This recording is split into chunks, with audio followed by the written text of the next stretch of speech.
विकास प्राधिकरण बोर्ड की स्वीकृति से मस्जिद निर्माण का रास्ता साफ। सर्वोच्च न्यायालय के निर्णय के बाद अयोध्या में मस्जिद निर्माण के लिए प्रदेश शासन की दी गई 5 एकड़ भूमि के उपयोग परिवर्तन को अयोध्या विकास प्राधिकरण बोर्ड ने स्वीकृति दे दी है, जिससे अब मस्जिद के निर्माण का रास्ता साफ हो गया है। Indo Islamic culture foundation trust आवश्यक प्रपत्रों को प्राधिकरण की वेबसाइट पर अपलोड करेगा तो स्वीकृत मानचित्र ट्रस्ट को प्राप्त हो जाएगा।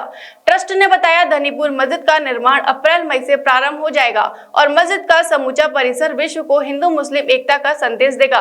वहीं ट्रस्टी अरशद अफजाल ने बताया कि परिसर में 2000 नमाजियों के लिए मस्जिद, 300 बेड का चैरिटेबल हॉस्पिटल और कम्युनिटी किचन होगा, जिसमें 1000 लोग रोजाना निःशुल्क भोजन कर सकेंगे। उन्होंने कहा कि हॉस्पिटल और कम्युनिटी किचन में किसी प्रकार का भेदभाव नहीं होगा, सभी चिकित्सा और भोजन का लाभ उठा सकेंगे। उन्होंने बताया, इसके अतिरिक्त मस्जिद परिसर में एक रिसर्च सेंटर खुलेगा, जिसमें वर्तमान और विगत 200 वर्षों में मुस्लिम वर्ग के राष्ट्र निर्माण में दिए गए योगदान पर अध्ययन और अध्यापन किया जाएगा। अरशद अफजाल ने बताया कि निर्माणाधीन मस्जिद परिसर से अयोध्या में हिंदू मुस्लिम एकता किस तरह स्थापित है, इस आशय का संदेश संपूर्ण विश्व को दिया जाएगा।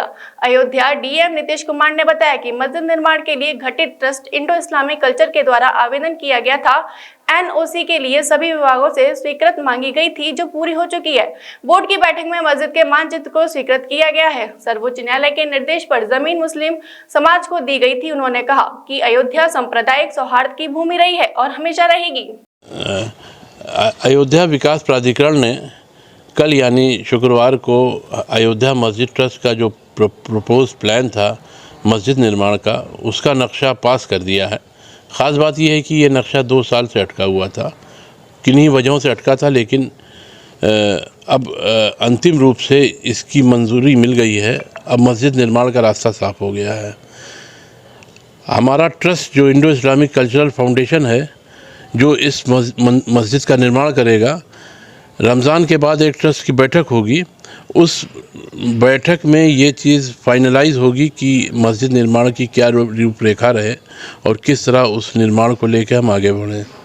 आज ये बहुत हम लोग के लिए, ट्रस्ट के लिए खुशी का दिन है कि एक ऐतिहासिक मस्जिद बनने जा रही है अयोध्या में, जो सुप्रीम कोर्ट के ऑर्डर पे और सरकार द्वारा दी हुई ज़मीन पे बनेगी और ये हिंदू मुस्लिम एकता का एक केंद्र होगा, जहाँ से पूरे देश में हिंदू मुस्लिम एकता का संदेश दिया जाएगा। कब तक आगे की कार्रवाई शुरू की जाएगी?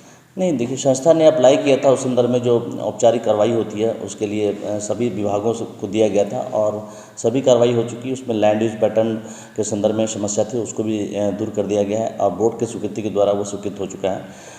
तो अब अग्रेतर कार्रवाई संस्था को करनी है।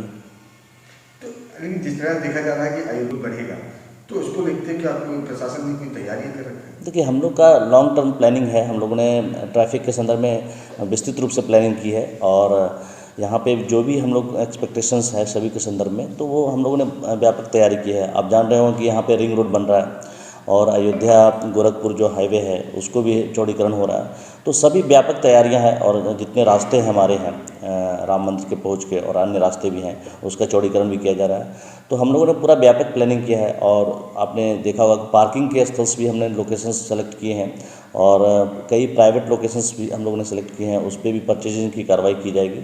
तो एक बृहद प्लान है, कम्युनिकेशन का एक बृहद प्लान है, तो उसको इंटीग्रेटेड रूप से हम लोग उसको कराएंगे। लेकिन इसमें सबसे अहम जो है सुरक्षा का प्लान भी दिया है क्या? नहीं, देखिए, इसमें माननीय सर्वोच्च न्यायालय का निर्णय है, उसके तहत दिया गया था और इसमें सभी लोगों की सहमति से ये हुआ है और एक सांप्रदायिक सौहार्द बना रहेगा। अयोध्या एक सांप्रदायिक सौहार्द की भूमि रही है हमेशा से और यहाँ से समन्वय के साथ हम लोग काम करते रहेंगे, बेहतर तरीके से कार्य होगा। जैसे राम मंदिर की सुरक्षा के लिए लगाया गया, तो क्या मस्जिद निर्माण के लिए भी कोई सुरक्षा की प्लान? वो तो जो आवश्यकता होगी प्रशासन की और पुलिस की जो आवश्यकता होगी उसके दृष्टिगत कार्य किए जाएंगे। Mathura neuro super speciality hospital emergency सेवा 24 घंटे उपलब्ध। अब आपको नहीं जाना पड़ेगा अपनी गंभीर बीमारियों के इलाज के लिए दिल्ली एनसीआर के महंगे अस्पतालों में, क्योंकि अब आपके मथुरा शहर में उपलब्ध मथुरा शहर के सबसे अनुभवी neuro surgeon doctor Praveen Kumar, doctor Rajat Arora. Mathura neuro super speciality hospital, Radhika Vihar, NH2 near Mandi Chauraha, Mathura.